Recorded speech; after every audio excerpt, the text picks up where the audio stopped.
it's Chi-Town, it's Bears on the flight. Let me go tune in to Keek on the mic. He gon' make sure we get our news and highlights. When you get on YouTube, you better hit the likes. Bears fans, all of this news coming out prior to the firing of head coach Matt Eberflus is absolutely crazy. Hey, what's going on, Bears fans? Thank you so much for joining me for another episode of Keek on the Mic, the podcast all about the Chicago Bears. As always, if you're new to the channel, make sure you hit that subscribe button and the notification to catch all Bears content right here on the podcast. Bears fans, make sure you also do me another huge favor, but also hit the like button on today's episode of Keek on the Mic. So, Bears fans, we rejoice today as the Chicago Bears finally had a backbone and made the first in-season firing of a head coach in their 100-plus year history of the franchise by firing head coach Matt Eberflus after his 6-game losing streak and after the clock malfunction against the Detroit Lions, and that was just the final straw. And I want to talk about a couple of things to kind of clear the air before I get into the main point on today's episode of Keek on the Mic, because things have been absolutely crazy ever since the Chicago Bears have officially fired head coach Matt Eberflus as of yesterday. First and foremost, there's a lot of people kind of attacking the Chicago Bears organization on how they handle things with Matt Eberflus. Yesterday they allowed him to do his morning after the game press conference where he was talking about how confident he was about remaining the head coach for the San Francisco 49ers game.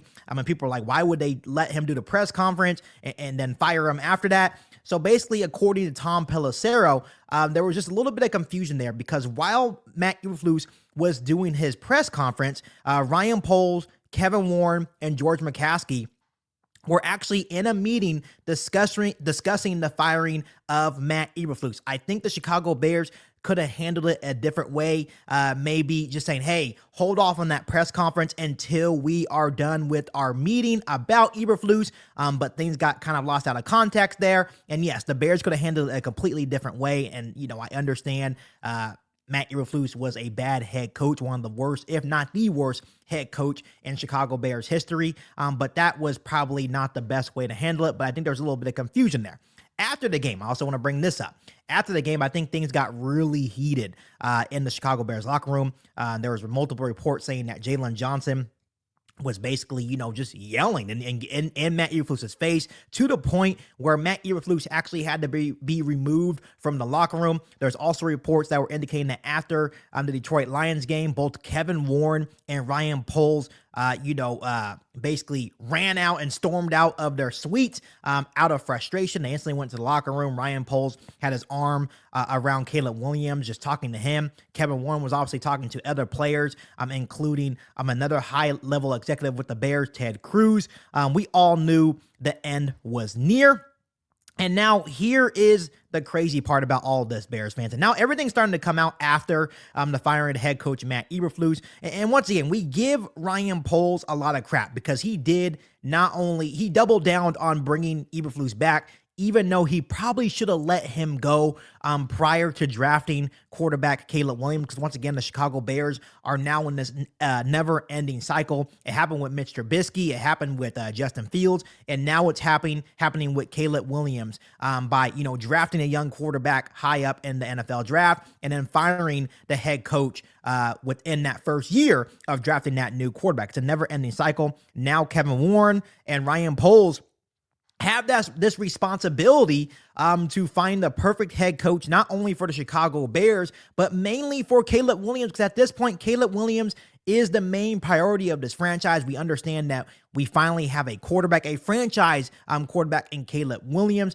He has had a really good last couple of weeks for the Bears, so Ryan Poles now has one more opportunity to find the perfect head coach for Caleb Williams, and there's a lot of good candidates out there, and we will talk about that in another podcast. But I want to really talk a little bit about Ryan Poles, because Ryan Poles has been getting a lot of crap, and rightfully so. He doubled down by keeping Matt Eberflus. He wanted to keep that continuity. The Bears ended on a pretty good stretch, and to make Ryan Poles feel confident enough by bringing Eberflus back. And for the most part, in the first 6 weeks, the Chicago Bears were 4-2 heading into the bye week.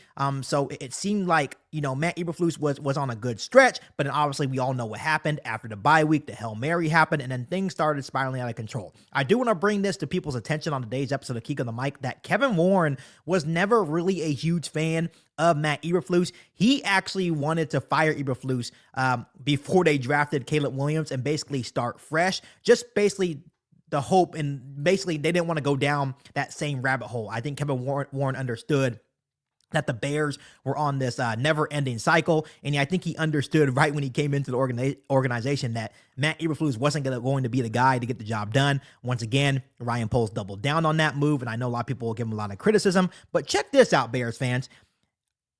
Jeff Hughes of DaBearsBlog actually dropped a major bombshell that I kind of want to bring up on today's episode of Geek on the Mic. I mean, it was basically someone just asking him on X saying, hey, do you know who was the primary driving force to basically out Flus and didn't really want Eberflus anymore as the head coach of the Chicago Bears? A lot of people were thinking that Ryan Poles was the one kind of being weak and kind of sitting back and not really wanting to be the guy to fire his guy. But no, it was actually Ryan Poles that wanted Matt Eberflus gone prior to them losing to the New England Patriots 19-3. Everyone remembers that after that, Hail Mary against Washington, the team kind of went downhill. You could tell that Eberflus was starting to lose the locker room. And the final straw for Ryan Poles was that 19-3 loss to the New England Patriots, where he was like, you know what? We're 4-5 now. Maybe if we fire him now, the team can, have a chance to have a spark and still make the playoffs. There's still time to, revive this Chicago Bears season. But it seemed that the McCaskey family wanted to hold off a couple more weeks. But once again, the McCaskey family and the Chicago Bears organization has never fired a coach in season until Matt Eberflus this year. So I thought that was a really good piece to bring to your guys' attention. And I give Ryan Poles a lot of credit saying, hey, I understand that I wanted to bring him back and it looked good. But it's good that after, that New England Patriots game where the Bears were still, sitting at 4-5, if they would have let Ryan Poles just fire Matt Eberflus at that point, maybe the Chicago Bears season could have been saved. Once again, Ryan Poles is not out of the dark whatsoever.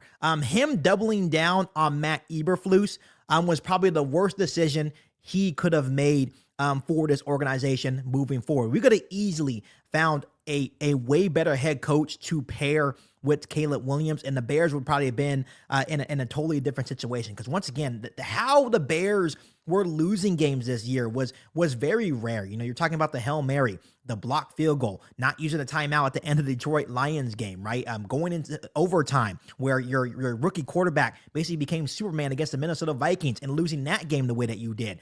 You just can't make up these scenarios, and how Matt Eberflus was just constantly, time and time again, I'm struggling in these crunch time situations. And once again, I give Ryan Poles a whole lot of credit saying, hey, it just didn't work out. He wanted to fire him after the New England Patriots game, but it sounds like the McCaskies were the ones that were holding back. And once again, this is why a lot of Bears fans are calling for George McCaskey's job, because he made it very clear about at the beginning of the season, or when they hired Ryan Poles a couple of years ago, like, hey, I just want to be a fan. I want to take a step back. I don't really want to be really included in all of the decision makings. Yes, I want to sign off on certain things, but when it comes to the decisions, I'm giving Ryan Poles full power. I would have been really intrigued to see Ryan Poles pull the trigger at the New England Patriots game. Once again, the Bears are still 4-5.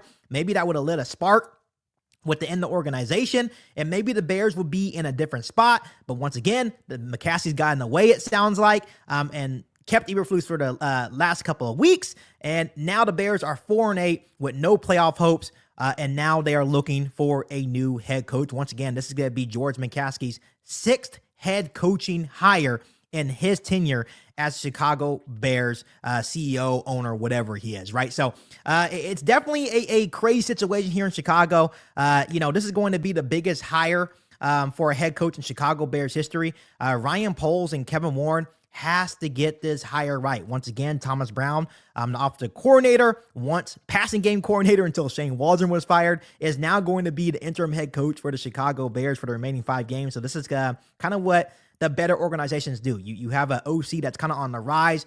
He was the Tennessee Titans finalist for their head coaching job last year.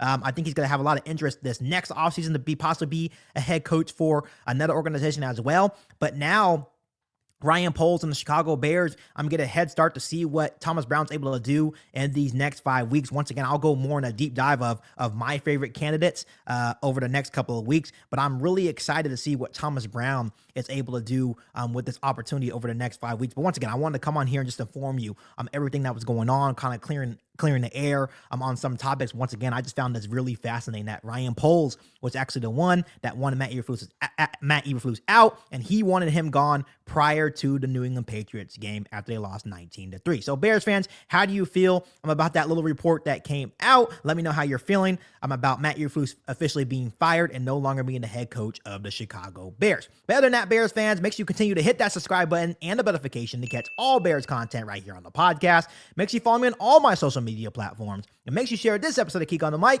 with every single Bears that you know. But other than that, be back for our all new Bears podcast right here on Geek on the Mic. Thanks, guys, and as always, bear down. You ain't bout it, you ain't bout it, you ain't Geek on the Mic. You ain't bout it, you ain't bout it, you ain't Geek on the Mic. You can go and subscribe, cause I be on it right. You ain't bout it, you ain't bout it, you ain't Geek